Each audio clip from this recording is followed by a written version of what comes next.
শাকিব খানকে 22 বার দেখেছি, তার মুভিতে কাজ করেছি, সে যেই পথে হেঁটেছে উর্মি বিশ্বাসও সেই পথে হেঁটেছে, তার পিছন পিছন আমি হেঁটেছি। মানে সব আমি একটা মেয়ে মানুষের অনেক কষ্ট করি, একটা পুরুষ মানুষ যে কষ্ট করে একটা মেয়ে মানুষের কাছে কষ্ট সেটা অনেক, ফ্যামিলি থেকে বের হয়ে এতটা কষ্ট করা সেটা অনেক একটা লম্বা জার্নি আমার, ঠিক আছে। সেই জায়গায় যদি শাকিব খানকে আমি ভক্ত হিসেবে শাকিব খান আমার মাথায় হাত রাখে, একটু দোয়া করে, ঠিক আছে, এবং জনগণের সামনে সেটা যদি করে, তাহলে আমার মনে হবে এই পৃথিবীতে জন্ম হওয়াটা আমার সার্থক। আমি এটুকুই বলবো, আমি শাকিব খানকে স্যালুট করি, স্যালুট স্যালুট।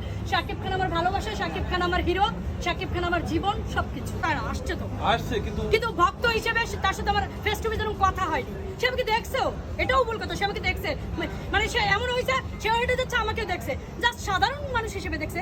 কিন্তু এই যে আমি তো তাকে ভালোবাসি এতটা বছর ধরে, এটা হয়তো আমার মনে হয় আজও সে এটা জানে না যে এখন তো এই ভিডিও দেখার পরে সে জানবে। এরকম তো অনেক ভিডিও হয়েছে, এরকম অনেক ভিডিও হয়েছে। এই যে এই পৃথিবীতে আরেকটা কথা বলি, এটা কারোর সাথেই মিলবে না।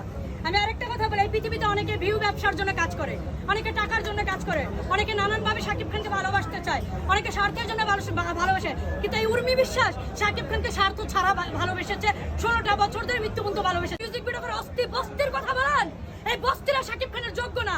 এই বস্তিরা যদি শাকিব খানের যোগ্য হতো, তাহলে উর্মি বিশ্বাস শাকিব খানের ওদের কাছে, তার আগে শাকিব খানের কাছে উর্মি বিশ্বাস শাকিব খানের পায়। অপু বিশ্বাস বুবলির পরে শাকিব খান উর্মি বিশ্বাসের। আচ্ছা, এতে বস্তি ঠিক কথা আছে, বললেন, এরা শাকিব খানকে নিয়ে উল্টাপাল্টা নাম মেন করে তারা যে ভাইরাল হচ্ছে, শাকিব খানের এই যে তারা তো ব্যবসার জন্য এগুলো করে। আপনি কি ভাবেন শাকিব খানকে তারা এই যে নানান ধরনের দুর্নাম? তারপর ওই যে একটা কথা এটা স্মরণ রাখবেন, আমি বলতেছি শাকিব খান সিঙ্গেল থাকে।